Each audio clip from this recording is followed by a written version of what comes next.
y la de Arví. Entonces vamos a ver cómo Hashem nos ayuda para poder compartir con ustedes este tema que es extraordinariamente importante, no solamente para ustedes que están acá, sino para todos los que están unidos a nosotros en todo Iberoamérica. En la clase de ayer, que es la segunda del tema, los desafíos de Yom Kippur, dejamos una pregunta en el aire. Una pregunta que todos los que creemos en Yeshua como Mashiach tenemos que saber responder y tener criterio teológico a la hora de marcar nuestras prácticas y costumbres. ¿Cómo puede ser operativo y relevante? Piensa en esas dos palabras, operativo y relevante. Yom Kippur, sin templo, sin sacerdotes, sin levitas y sin la ofrenda de expiación exigida por nuestra sagrada Torah. Con la mira de responder esta pregunta en toda su intensidad y que no se queden vacíos de por medio, tenemos que estudiar cómo fue el judaísmo post-destrucción del segundo templo en el año 70. ¿Cómo fue que el judaísmo que surge después de la destrucción del templo en el año 70 logró una manera de hacer Yom Kippur operativo y relevante? Y luego, desde la perspectiva de nuestra revelación de Yeshua como Mashiach, ver si esa propuesta es aceptable según la Torah. Y para entender apropiadamente este dabar, este logos, este asunto, tenemos que ubicarnos en el tiempo y lugar 100 años antes de la destrucción de Jerusalén por los romanos. 100 años antes de la destrucción de Jerusalén por los romanos. La presencia romana en Israel y especialmente en Jerusalén viene desde el año 63, antes del nacimiento de Yeshua, cuando las huestes romanas conquistaron Judea y la gobernaron. 63, el año 63, antes del nacimiento de Yeshua. ¿Cómo controló, gobernó y dominó Roma a Judea? En ocasiones lo hizo a través de medios de corruptos nacionales que servían a los intereses del imperio por prebendas políticas y económicas, como los Herodes y el partido herodiano que lo respaldaba. En ocasiones lo hizo también por la inclusión de procuradores tan corruptos como el establishment que controlaba el templo, los impuestos fiscales de Roma y la vida sinagogal judía del primer siglo. En Israel, como en todas las naciones del mundo, siempre hemos tenido líderes buenos y santos, y también otros líderes no tan buenos y no tan santos. Basta leer el libro de los Reyes o de Crónicas y verás la historia de reyes buenos y reyes malos. Reyes que levantaron lugares altos para servir a dioses extraños, y reyes buenos como el rey Ezequías, que destruyó los lugares altos.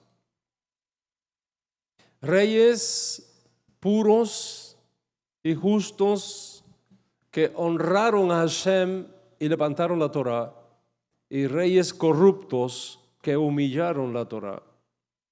Así también pasó en los días cuando Roma controlaba nuestra nación. Teníamos un establishment judío que controlaba en el templo los impuestos fiscales de Roma y que controlaba la vida sinagogal judía del primer siglo. El templo de Jerusalén, cuya misión era sagrada, se había convertido en un lugar de recaudos de impuestos para el fisco de Roma. De allí se llevaba a Cesarea Marítima y de Cesarea Marítima en barcos para Roma.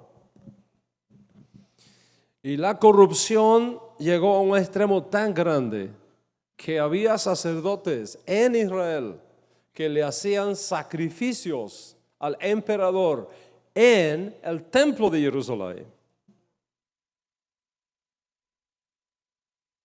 En el año 66, después del nacimiento de Yeshua, es decir, unos 102 años después de la incursión primaria de Roma en Judea,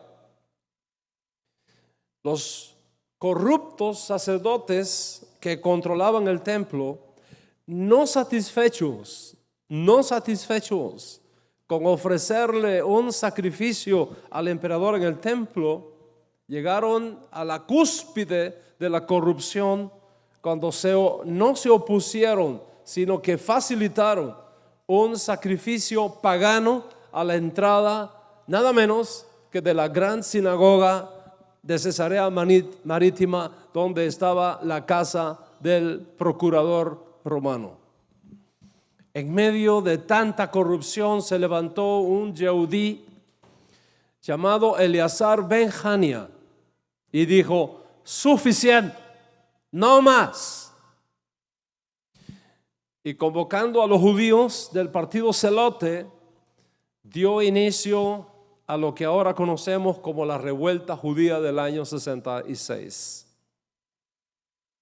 Justamente mientras se acosaban las huestes romanas al estilo de guerra de guerrillas por los celotes sicarios, muere asesinado en Roma Nerón. Era el año 68 de la era común. Vespasiano, a la sazón general del ejército romano enviado por Nerón para sofocar la revuelta judía en Israel, en Judea, junto con su hijo Tito, luego de vencer la resistencia judía en Galilea, llega finalmente a Jerusalén. Imagínate a Jerusalén del primer siglo, en el año 68, después de Yeshua, rodeada por 40,000 soldados romanos bien armados y bien entrenados. Sobre esto había advertido el Ribi: cuando ustedes vean a Jerusalén rodeada de ejércitos, ni siquiera entren a ella a buscar su talit, ni siquiera entren a ella a buscar algo que se les haya quedado. Cuán sabias fueron estas palabras del maestro. Un testigo ocular nos cuenta que como una medida estratégica, los romanos permitían a los judíos vencidos fuera de Jerusalén entrar a Jerusalén para Pesaj. Y luego que entraban, no los dejaban salir. Y de esa manera quedaban aprisionados dentro de la ciudad. La idea era precisamente crear el caos dentro de Jerusalén para obligarla a rendirse. Uno de los que vino de la Galilea para santificar Pesaj a Jerusalén, en Jerusalén, fue el gran rabino Yohanan ben Zakkai y varios de sus discípulos. No sabía que al entrar, luego ya no podría salir, y de esa manera quedó atrapado también dentro de la ciudad. Escaseando el agua, la comida que había sido quemada por los zelotes, y aumentando el miedo y la incertidumbre, los zelotes sicarios, armados con armas robadas a los romanos, estaban dispuestos a matar a cualquier judío que intentara salir de la ciudad. Por la parte romana, y con la mira de hacer rendir la ciudad, Vespasiano, el general, trajo al comandante judío de la Galilea que se había rendido y que había tomado preso para que le sirviera de traductor. Su nombre fue Joseph ben Matiahu, conocido popularmente como Flavio Josefo. Al morir Nerón, el general Vespasiano tenía asegurada la corona imperial y partió para Roma, dejando a su hijo Tito al frente de las huestes romanas para conquistar a Jerusalén. Justamente antes de su partida para los días de Pesaj del año 70, Yohanan ben Zakkai llamó a sus estudiantes y les propuso un plan para escapar de la ciudad, convencido que no había esperanza alguna para ganarle a los romanos. Les dijo: me haré el muerto y ustedes van a hacer circular la noticia y van a hacer un gran lloro por mí. Me van a colocar dentro de un ataúd y me llevarán afuera de la ciudad para enterrarme. Estoy seguro que los zelotes me dejarán pasar por lo menos mi entierro, y cuando yo esté fuera de las murallas, me levanto, huimos y ustedes me siguen. Así lo hicieron. Lo pusieron dentro de un féretro, hicieron correr la noticia que había muerto el gran Tana Yohanan ben Zakkai, y los zelotes lo dejaron salir, supuestamente a enterrarlo fuera de la ciudad, y el plan funcionó a la perfección. Tuvieron total éxito, solo que Yohanan fue tomado preso por los romanos. Pide al traductor Joseph ben Matiahu una entrevista con Vespasiano, que está preparando para irse para Cesarea Marítima y continuar su viaje a Roma. Dígale al general que tengo algo muy importante que decirle. Vespasiano le da una entrevista de última hora y Yohanan ben Zakkai le informa de la situación que está dentro de la ciudad, que no hay planes de negociación con los zelotes, pero que él mismo y los que le acompañan no están contra los romanos, ni quieren la guerra contra Roma. Acto seguido, le profetiza a Vespasiano lo que ya él sabía, que sería el próximo emperador y que tendría éxito en destruir la ciudad de Jerusalén y el templo. Confirmado así con este oráculo, Vespasiano le dijo a Yohanan ben Zakkai: ¿qué quieres que haga por ti antes de mi partida a Roma? ¿Qué quieres que haga por ti antes de mi partida a Roma? Y Yohanan ben Zakkai, entre otras cosas, le pidió dos deseos. Primero, dame un salvaconducto para mí y para mis estudiantes, para que podamos movernos libremente del país y no seamos interrumpidos por los soldados romanos. Y segundo, dame un salvoconducto para todos los descendientes del Rabí Gamaliel.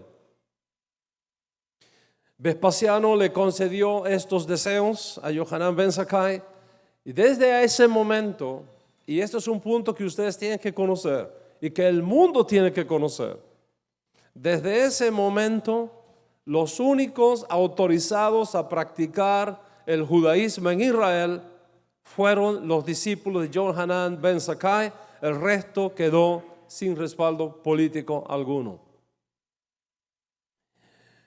Esto es muy importante porque estas cosas no te las enseñan por internet, pero están en la historia y hay que conocerlas. En las nuevas condiciones pactadas con Vespasiano, solamente Yohanan ben Zakkai y sus estudiantes podrían decir de ahora en adelante cómo se viviría y cómo se practicaría el judaísmo en Israel. Tenían en su mano el salvoconducto imperial. Estaban bajo la protección del imperio y solamente ellos podían determinar qué se permitía y qué no se permitía en Israel. Lógicamente, el resto de las sectas judías quedaron en la clandestinidad, incluyendo, por supuesto, los celotes que seguían con la locura de enfrentarse a los romanos, contrario a la advertencia de Yeshua, contrario a la advertencia de otros sabios de la época, e incluyendo, por supuesto, la secta de los Ebionim y los Netzarim, es decir, los discípulos de Yeshua que tuvieron que huir so pena de ser eliminados. Entre las medidas tomadas por Yohanan ben Zakkai, restableció una bendición adicional en la Amidá, que todo judío sospechoso de ser parte de otra secta judía o de los seguidores de Yeshua o sospechoso de delator tenía que confesar. Esa bendición, que más bien es una maldición y que se conoce como la minin contra los herejes, dice así. Está en el Sidur Shlomo, en la página 69, y ustedes la pueden buscar ahí si quieren. Esta es la maldición que introdujo Yohanan ben Zakkai, que para los herejes, ¿quiénes son los herejes en estas nuevas condiciones? Toda secta que no estuviera autorizada por el nuevo Sanedrín. Que para los herejes y para los delatores, ¿quiénes son los delatores? Todos los judíos que hablaran de ellos o que llevaran informe a los romanos de ellos, y que todos los pecadores perversos, los rebeldes desalmados, perezcan en un instante. Eso que dice la maldición, la verajá. Y termina la maldición diciendo: bendito eres tú, eterno, que quiebras a los enemigos y sometes a todos los minim, a todos los herejes. Es decir, todos los que sean de otra secta que se oponga a ellos, una clara alusión, por supuesto, a los judíos creyentes en Yeshua. De modo que a partir de ese acuerdo logrado con el nuevo emperador, solamente el judaísmo establecido por el nuevo Sanedrín, creado por Yohanan ben Zakkai, era autorizado. El resto pasó a la clandestinidad, el resto tuvo que irse al anonimato, o simplemente no le quedó otra que unírsele, basado en el viejo principio de que cuando no puedes ganar, mejor te juntas y sobrevives. Vespasiano retorna a Roma. Es nombrado emperador por el Senado romano. Da informe de lo que está sucediendo en Judea y se establece que el próximo nexo que allí quede no será ya más con ningún reyerzuelo, no será ya más con ningún líder que se levante por aquí y por allá, sería solamente por medio de Yohanan ben Zakkai y sus estudiantes. Mientras eso está ocurriendo, Tito arremete finalmente contra la santa ciudad, destruye la ciudad, destruye el templo, y según los informes que tenemos de Yosef ben Matiahu, Flavio Josefo, que fue testigo ocular de la destrucción de Jerusalén, la ciudad fue demolida hasta sus cimientos. El templo fue destruido hasta sus cimientos. Y lo que otrora fue una maravilla del mundo antiguo, ahora se había convertido en una ciudad desolada, sin árboles, sin gente. Según Fabio Josefo, más de 1 millón de judíos fueron masacrados en las calles de Jerusalén. La sangre judía corrió tanto que los caballos romanos chipoteaban la sangre hasta la crin de sus animales. Y casi 100,000 fueron capturados y llevados de esclavos por las huestes romanas por diferentes partes del imperio, incluyendo los trabajos pesados para crear, fabricar o montar la famosa rampa de la conquista de Masada, el último bastión celote en el año 73 después de Yeshua. Mientras esto sucedía, está claro que una nueva situación se estaba presentando para el pueblo judío en Israel. Sin Jerusalén, porque estaba destruida, sin templo, porque estaba destruido, sin sacerdotes, porque el sacerdocio quedó sin trabajo, sin sacrificio, sin Yom Kippur. Recuerda que Yohanan ben Zakkai y sus estudiantes formaron la única secta judía autorizada por Roma. El resto se hizo ilegal. Ellos eran los únicos que tenían el salvoconducto para operar en Israel. En otras palabras, tenían el dominio, el monopolio del judaísmo en sus manos. Tomando ventaja de esos privilegios, Yohanan ben Zakkai declaró que ahora él formaba un nuevo Sanedrín y que lo trasladaba de Jerusalén a Yafne, una pequeña ciudad que está entre lo que es hoy el aeropuerto de Ben Gurión y Jerusalén. Una vez creado ese nuevo Sanedrín, tenía en sus manos doble poder: el poder jurídico otorgado por la ley judía en relación al Sanedrín y su autoridad para legislar, y en segundo lugar el respaldo político de Roma con el otorgamiento del salvoconducto para operar como la única secta judía autorizada, ya que no se opuso a Vespasiano y favoreció la paz con Roma, no la guerra. Tocaba ahora al nuevo Sanedrín operar en las nuevas condiciones, sin Jerusalén, sin templo, sin sacerdocio, sin sacrificios, sin Yom Kippur. Y la pregunta obligada es: ¿cómo puede existir el judaísmo sin Jerusalén? ¿Cómo puede existir el judaísmo sin templo?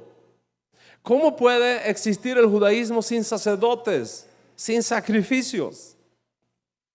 ¿Cómo pueden ser perdonados los pecados de Israel sin Yom Kippur? Antes de responder a esta pregunta, es interesante notar que en una ocasión, cuando extenuados por la larga jornada de enseñanza de la Torá que habían tenido e iban camino a casa, pasando por un campo de trigo, algunos estudiantes del Ribi tomaron espigas de trigo y la movieron con las manos, sacaron granos de trigo y lo estaban comiendo. Según la ley de Moisés, está permitido que cuando uno tiene hambre y pasa por un campo y hay frutos disponibles, incluyendo el trigo, se pueda alargar la mano y comer algo para satisfacer el hambre. Es una ley de la Torá.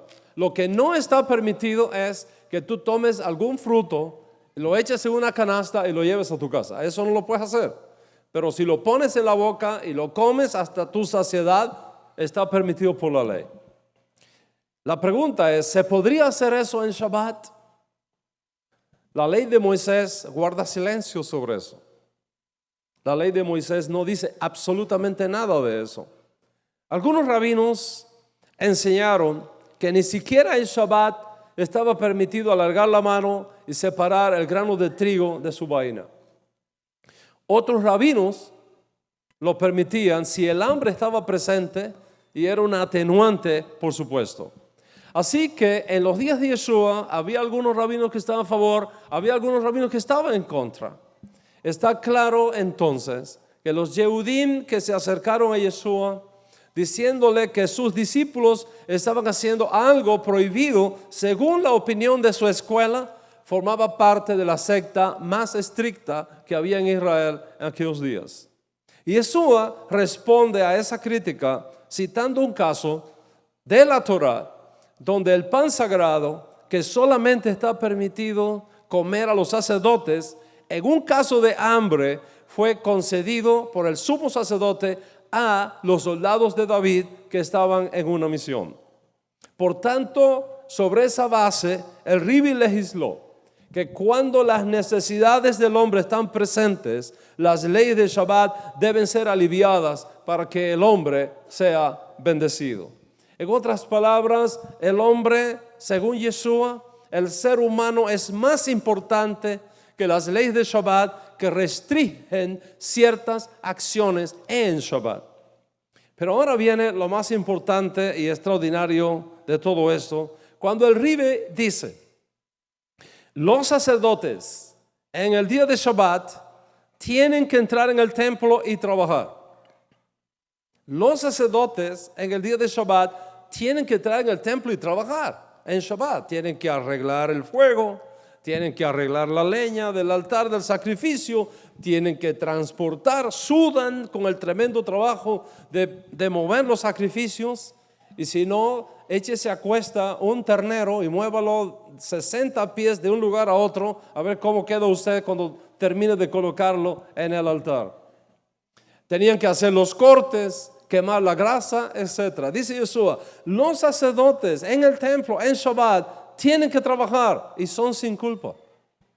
Es decir, no violan el Shabbat porque están haciendo algo a favor del hombre para que sus pecados les sean perdonados. Y Yeshua dijo estas palabras espectaculares. Si eso pasa en el templo, les voy a decir algo, uno más grande que el templo está aquí.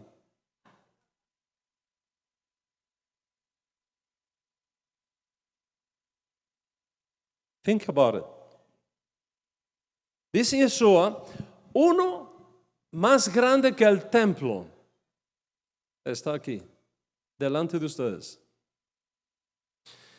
Y para cerrar con broche de oro aquella clase, dice el Rivi, si ustedes supieran interpretar correctamente lo que significa misericordia quiero y no sacrificio, no condenaríais a los inocentes. Observa que Yeshua se remite finalmente al profeta Oseas, porque fue el profeta Oseas quien dijo, misericordia quiero, dice Hashem, y no sacrificios. ¿Cómo hizo Yohanan ben Zakkai y el recién establecido Sanedrín de Yafne para resolver el problema de encontrar perdón sin Jerusalén, sin templo, sin sacrificios, sin sacerdotes, sin Yom Kippur? Él encontró una solución basado en el mismo pasuk del libro de Oseas que el Rivi había enseñado en su enseñanza. Yohanan ben Zakkai, el nuevo presidente del nuevo Sanedrín establecido en Yavne, preguntado sobre esto, dijo: escrito está en el libro del profeta Oseas, misericordia quiero y no sacrificio. Por tanto, dijo, yo juzgo que podemos reemplazar los sacrificios con los restos. Podemos reemplazar los sacrificios con los restos. Su propuesta fue aceptada y de esa manera surgió un nuevo judaísmo en Israel, un judaísmo renovado, un judaísmo nunca antes conocido en Israel, ni siquiera en los días de la cautividad babilónica, cuando condiciones semejantes, es decir, sin templo y sin sacrificio, se dieron 500 años antes. Para los que aman las fuentes, pueden encontrar mucha información sobre esto en el Talmud, especialmente si te lees el tratado talmúdico Sanedrín, el tratado Menachot y el tratado Baba Batra. Ahí tienes toda esta información de las decisiones que tomó Yohanan ben Zakkai. A partir de esa decisión del nuevo Sanedrín establecido por la autoridad de Yohanan ben Zakkai, con el salvoconducto de Vespasiano, Solamente ese judaísmo era considerado válido por Roma. Solamente ese judaísmo podía ahora practicarse en Israel. El resto de las opiniones tenían que ser silenciadas o simplemente no contaban. Y producto de esto, el nuevo y autorizado judaísmo que surge con el nuevo Sanedrín de Yavne establece que para el Shabbat y para las festividades, sin templo, sin sacerdotes y sin sacrificio, si nosotros logramos recrear todo el protocolo de los sacrificios, obtendremos el mismo resultado si tuviéramos templo, sacerdotes en sus lugares y los animales del sacrificio. ¿Por qué? Por dos razones. Dijo Ben Zakkai, porque misericordia quiero y no sacrificio. Y segundo, porque el propio profeta Oseas dijo, serán sustituidos los toros por la ofrenda de nuestros labios. Esas palabras se pronunciaron hoy aquí en nuestra liturgia varias veces. Varias veces. Serán sustituidos los toros de la ofrenda de nuestros labios. Es decir, serán sustituidos los toros del sacrificio de la ofrenda por el rezo de nuestros labios. Por supuesto, estas no fueron las únicas cosas que reformó Ben Zakkai. Prácticamente todo el judaísmo tradicional, como nosotros lo conocemos hoy día, vienen del tribunal de Ben Zakkai en Yavne. En otras palabras, con Ben Zakkai surge un nuevo judaísmo que nunca antes había sido conocido en Israel. Si el rabí Hillel de Babilonia, o el rabí Shammai, o el Tana Gamaliel, o el rabino Shaul de Tarso hubieran aparecido en Israel para el año 90 del primer siglo, 20 años después de la destrucción del templo y del sacerdocio, no habrían tenido la menor idea de lo que estaba sucediendo. Era un judaísmo completamente renovado, reinterpretado y reinventado por la acusante realidad de no tener templo, de no tener sacrificios, de no tener sacerdotes. Para los estudiosos, si desean conocer bien todas las innovaciones hechas por Yohanan Ben Zakkai, les recomiendo la excelente tarea de leerse el famoso tratado del Midrash Bamidbar Rabbah, y ahí van a poder encontrar muchísimo más de lo que yo estoy diciendo en la clase de hoy. ¿Cómo murió Ben Zakkai? Esa es una pregunta importante. ¿Cómo murió el rabí Yohanan Ben Zakkai? Es interesante cómo ocurrió la muerte de este gran hombre, de este gran rabino, a pesar de las diferencias teológicas que por causa de Mashiach uno podía tener con él. Fue un extraordinario líder de nuestro pueblo. ¿Cómo murió Yohanan Ben Zakkai? En su lecho de muerte, llamó a sus estudiantes y les dijo estas palabras: tomen todas las vasijas que tengo en este cuarto y sáquenlas para que no se vuelvan impuras. Y casi sin poder hablar, hizo un esfuerzo supremo y juntando el poco aire que le quedaba en los pulmones, dijo: preparen el trono para Ezequías, el rey de Judá, que está para regresar. Preparen el trono para Ezequías, rey de Judá, porque está para regresar. Si quieres saber más de esto y cómo ocurrió la muerte de Yohanan Ben Zakkai y todos los detalles, cómprese la enciclopedia judaica y busque ahí Yohanan Ben Zakkai y va a encontrar muchísimo de lo que yo estoy hablando hoy acá. La pregunta es, ¿fueron esas exactamente las palabras que dijo Yohanan Ben Zakkai o se podían entender de forma diferente? No es fácil determinar el sonido de la voz de una persona que está balbuceando sus últimas palabras con el último esfuerzo del aire en sus pulmones, que ya se niegan a trabajar por la cercanía de la muerte. ¿Será que dijo: preparen el trono para Hizcayá, rey de Judá, que está para regresar? ¿O dijo, preparen el trono para Mesija, rey de Judá, que está para regresar? No lo sabremos nunca. Al menos no de las fuentes que nos han llegado hasta este día. Sea como fuere, Hizcayá, el buen rey Ezequías, fue visto como una figura mesiánica por algunos rabinos en Israel, incluyendo el rabí Hillel de Babilonia. Visto así, Yohanan ben Zakkai muere gimiendo por el regreso de Moshiach. ¿Por qué era tan importante para él que viniera el Mashiach? ¿Y qué es lo que tenemos hasta aquí entonces? Que debido al trascendental hecho de la destrucción de Jerusalén y del templo, sin sacrificios ahora, sin sacerdocios ahora, el nuevo Sanedrín establecido por cuenta de Yohanan ben Zakkai, el apoyo que recibió del salvoconducto de Vespasiano, establece, entre otras cosas, que es posible reemplazar los sacrificios por el rezo, probado que el rezo incluya una descripción completa de cómo se efectuaban esos sacrificios. Tú puedes tomar cualquier sidur producido sobre la base de este nuevo judaísmo surgido en Israel en el año 70, y verás cómo parte integral del mismo es la descripción de los sacrificios en medio de los rezos. Bueno, si vamos a rezar, es a rezar. Si vamos a rezar, es derramar el alma delante de Hashem. Es comunicarte con Dios Altísimo, porque está escrito, Dios está cercano de los que le invocan, de todos los que le invocan de verdad.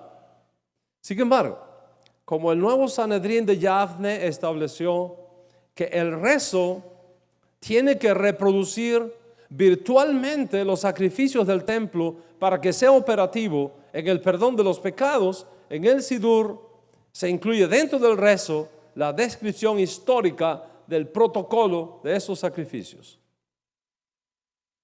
Puedes tomar cualquier Sidur, el que quieras. Nadie cuestiona la grandeza de ese Sidur. Solamente que tienes que tener en cuenta dos cosas.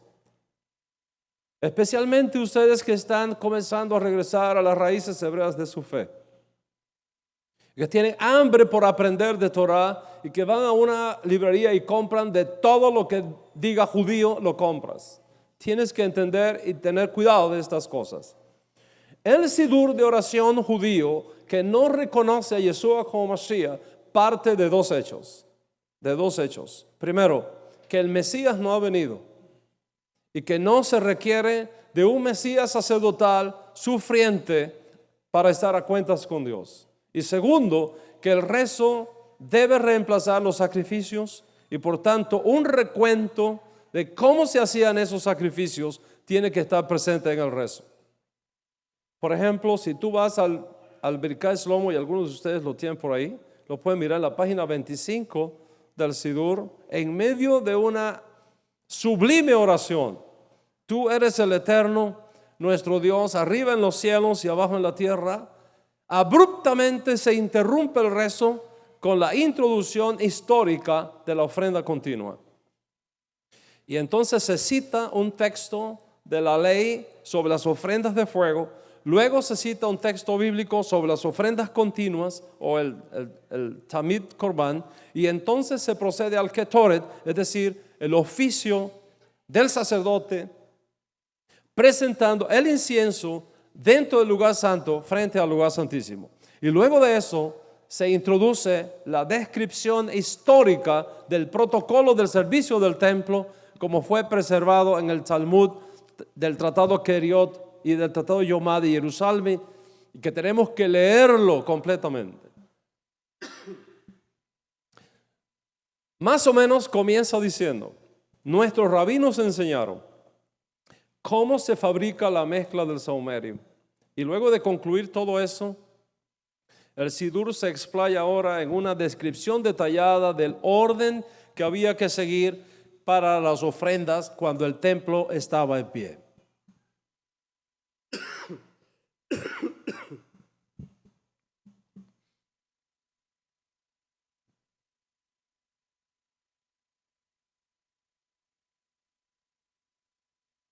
En la página 29 del Sidur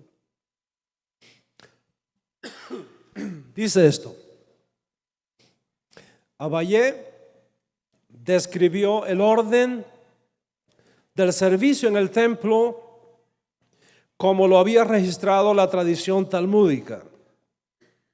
Y se procede entonces a la confesión detallada de cómo era que el sacerdote realizaba esa boda cuando el templo estaba en pie. ¿Por qué todo eso? ¿Por qué hay que hacer toda esa descripción? ¿Qué tiene que ver toda esa descripción histórica con el rezo, que es la búsqueda del alma por su creador?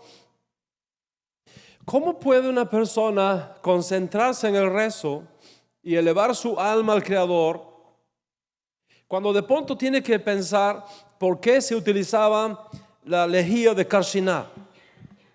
¿O por qué debía traerse agua de Chipre y no de Regol? Que el agua de Regol era mejor que la de Chipre. Y todas esas discusiones halágicas que tenían que ver con los protocolos del templo.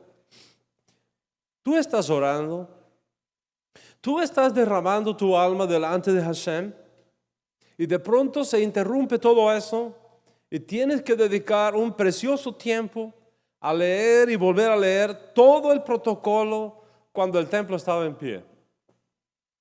¿Quién puede mantener la kavaná?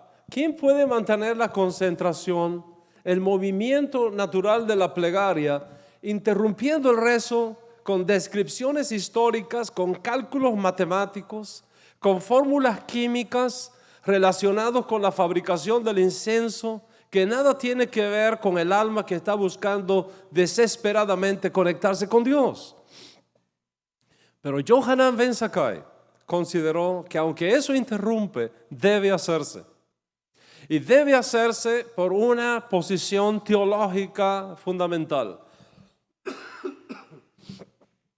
Que solamente así se puede obtener el perdón de los pecados, como tenía lugar cuando la ofrenda continua era ofrecida por los sacerdotes cuando el templo estaba en pie.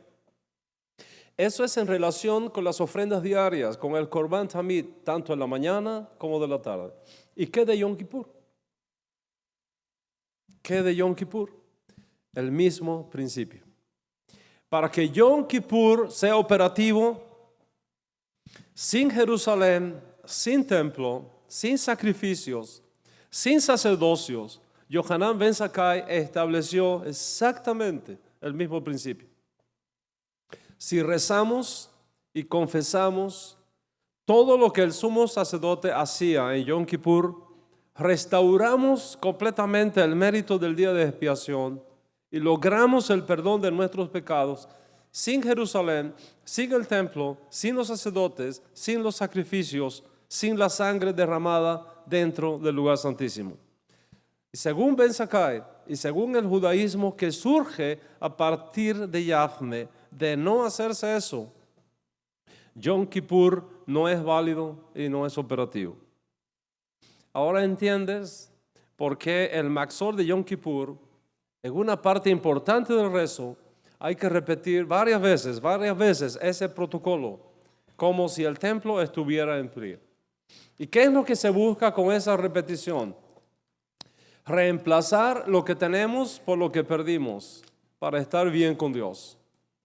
Y debido a la importancia que esto tiene, voy a describir cómo concibe ese judaísmo que surge a partir del año 70 y que nos viene de Yohanan Ben Zakkai en Yom Kippur.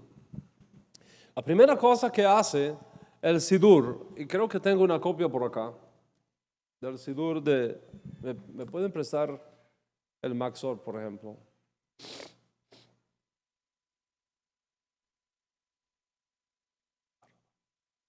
La primera cosa que hace el Sidur del Maxor de Yom Kippur es en la página número 1, la ceremonia de Caparot. Esa es la primera cosa que hace para que Yom Kippur sea efectivo. Tiene que hacerse la ceremonia de Caparot. En aras de la unificación del santo, bendito es, con su presencia, con temor y amor, a fin de unificar el nombre divino, con unificación perfecta, en nombre de todo Israel, me dispongo ahora a realizar esta expiación con el propósito de efectuar una rectificación espiritual. Observa la profundidad de esta teología. Una expiación para lograr una rectificación espiritual. ¿Por qué se hace esto? ¿Por qué se exige esto? ¿Por qué la escuela de Ben Zakkai propició esto a partir de la destrucción del templo? La razón es muy simple, muy simple.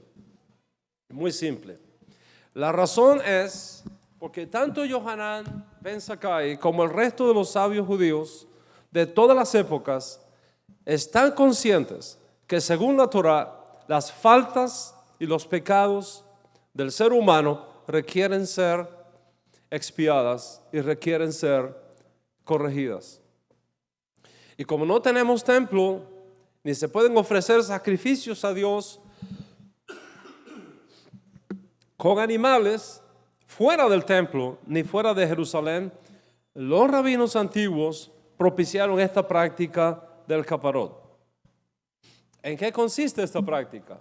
Un varón judío toma un gallo blanco o una mujer judía una gallina blanca, le da vuelta por encima de la cabeza 3 veces antes de Yom Kippur, el día antes de Yom Kippur, le da 3 veces vuelta a la cabeza y dice: esta es mi sustitución, este es mi intercambio, esta es mi expiación. Este gallo va a morir y yo voy a tener una vida buena y de paz. Los rabinos esperaban que la persona al hacer eso y ver cómo el animal era luego degollado y moría un inocente por un culpable, tuviera conciencia de sus propias faltas. Y entonces su arrepentimiento fuera sincero, no nominal, no cultural, sino sincero. Joseph Caro, el gran recorder del Talmud Sefarí, 1400 años después, nos va a decir que esa es una práctica muy peligrosa, porque podrían confundirla con prácticas paganas. Sin embargo, la verdad es que no ha habido ningún rabino que haya podido detener esa práctica hoy día en medio de nuestro pueblo. Por supuesto, cada vez más son los Yehudim que se abstienen de esa práctica y esperamos que eso va a ser corregido finalmente. Pero les digo esto para que vean que estas cosas no vienen del aire, vienen del resultado de la pérdida del templo, vienen del resultado de la pérdida del sacerdocio, vienen del resultado de no saber qué hacer con mis pecados cuando no hay sacerdocio, cuando no hay sacrificio, cuando no hay templo. Y no solamente para los días laborales, sino también para las festividades. Yom Kippur no es la excepción.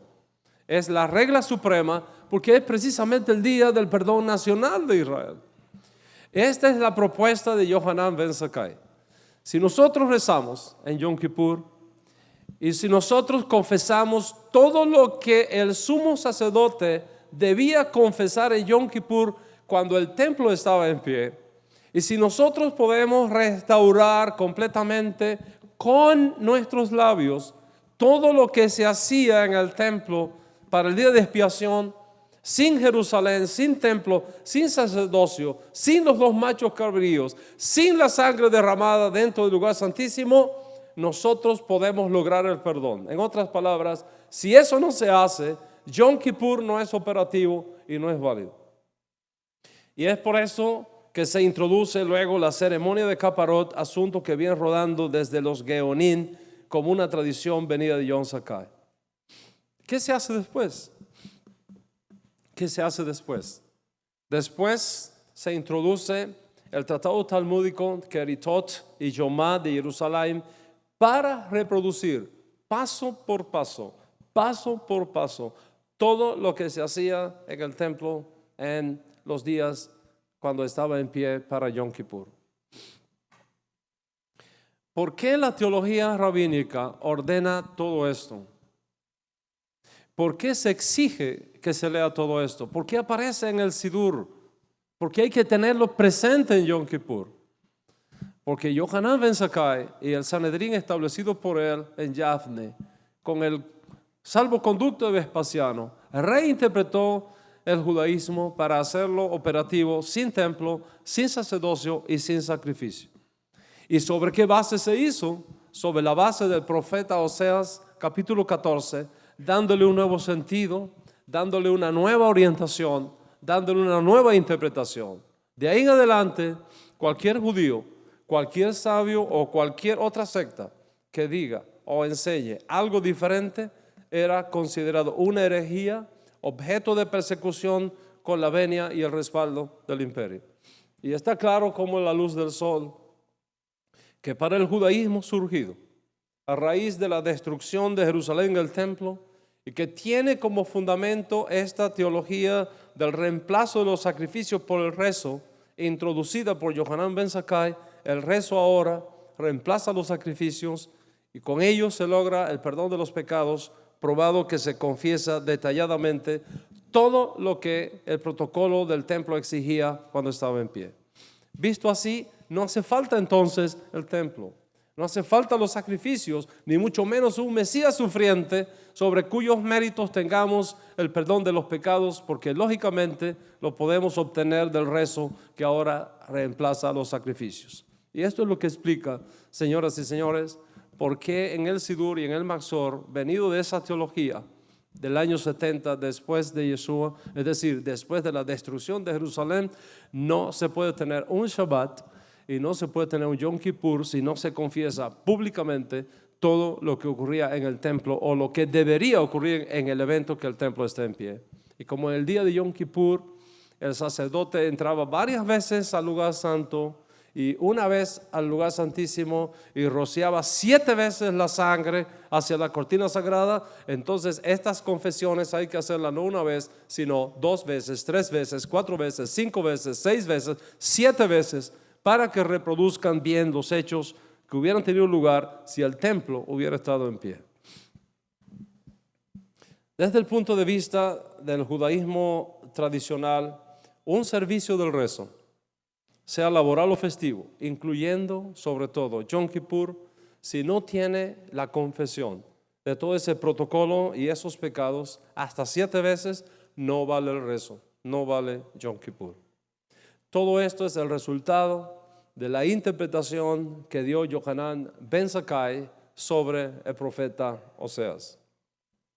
La pregunta es, ¿cuál fue la interpretación nueva dada a Oseas 14, de donde depende ahora todo el protocolo de Yom Kippur venido de Yavne a partir de la destrucción del templo en el año 70? ¿Cuál fue la base de eso? Ese es un tema que lo vamos a tratar en clases posteriores, porque tenemos que conocerla muy bien. Señoras y señores, hermanos y hermanas de esta casa, cuando usted dice que los rezos reemplazan los sacrificios, you have to be careful. You have to be careful. Teológicamente, ese es el error más grande que un discípulo de Yeshua pueda cometer. La Torah de Hashem no puede ser cambiada. La Torah de Hashem no puede ser reemplazada. Y si nosotros decimos que ahora el rezo reemplaza los sacrificios, nosotros estamos cambiando la Torah. Y eso está prohibido por la Torah. Y by the way, el libro de Oseas no dice para nada eso. Es una interpretación hecha para resolver un problema halágico. Tenemos mucho cuidado de cómo usamos esas frases y darle el entorno teológico correcto para no transgredir nosotros mismos buscando servir a la Torah, encontrarnos que estamos violando la Torá.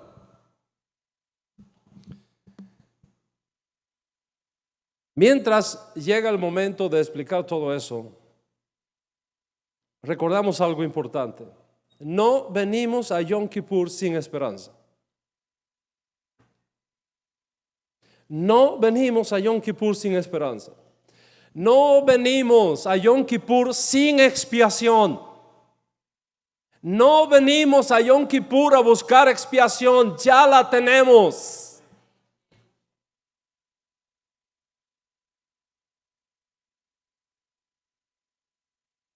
Y si no, ¿de qué vale Mashiach para nosotros? ¿Cómo podemos presentarnos delante de Hashem en Yom Kippur y decir expía por nosotros cuando ya Él lo hizo a través de Mashiach 2000 años atrás?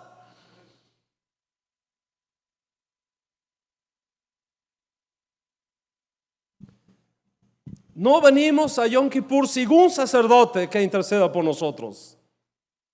Tenemos uno más sublime que los cielos, sentado a la diestra del Padre, que intercede por nosotros con gemidos indecibles.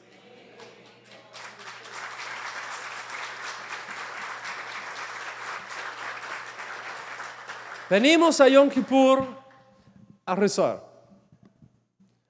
por nuestro pueblo, a rezar por los que siguen cometiendo infracciones a la ley de Dios sin tener en cuenta las terribles consecuencias que eso tiene para sus almas.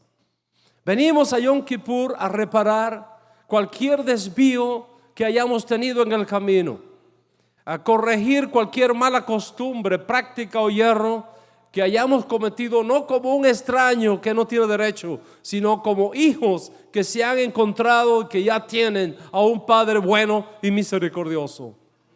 Venimos a Yom Kippur a rezar por los que no saben rezar, a pedir por los que no saben pedir, a suplicar por los que no han descubierto todavía la fuente de expiación segura que nosotros tenemos. Cuando hagamos las confesiones de los pecados en el rezo de esta tarde, lo hacemos como nación sacerdotal, como luz del mundo, como linaje escondido, extraordinario, linaje escogido, para anunciar que hay esperanza, para anunciar que hay provisión, para anunciar que hay expiación, y que el Eterno, que es bueno, tenga piedad de nosotros y de todo nuestro noble pueblo judío y de todos los hombres de buena voluntad que hay en el mundo. Venimos a Yom Kippur a rezar para que podamos tener un año bueno, de salud y prosperidad para todos. Un año donde los malos decretos sean anulados y podamos elevarnos y ser dignos de ver este año el retorno de nuestro justo Mesías. Y concluyo la clase de hoy haciendo esta pregunta. ¿Por qué piensan ustedes que nuestro Hassan no leyó la boda del templo? ¿Por qué piensan ustedes que nuestros morim saltamos esa parte y no la leímos? Por una simple razón. Los líderes de esta comunidad y los que enseñamos en esta comunidad estamos convencidos de algo. Que aunque no haya templo, ni sacerdotes, ni sacrificios, tenemos una fuente de expiación segura y confiable. Y esa fuente de expiación segura y confiable es nuestro Santo Maestro, el Mesías sufriente, el Mesías sacerdotal, Yeshua ben Yosef. Y por eso lo hacemos.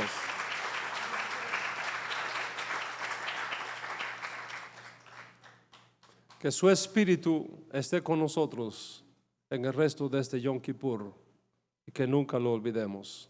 Amén.